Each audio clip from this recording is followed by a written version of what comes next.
Reflect on a time when you felt lost or directionless. How did you find your way back on track?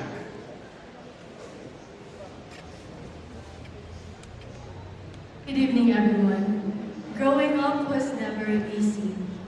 I experienced how it feels to have a broken family, and I wasn't born rich. We really had a lot of struggles back then in our finances, especially my mom. However, that experience taught me and it made me the woman that I am now. With the love and support of my family, I was able to conquer any obstacles that came my way. And so by that, I hope to remind everyone to always believe in yourself.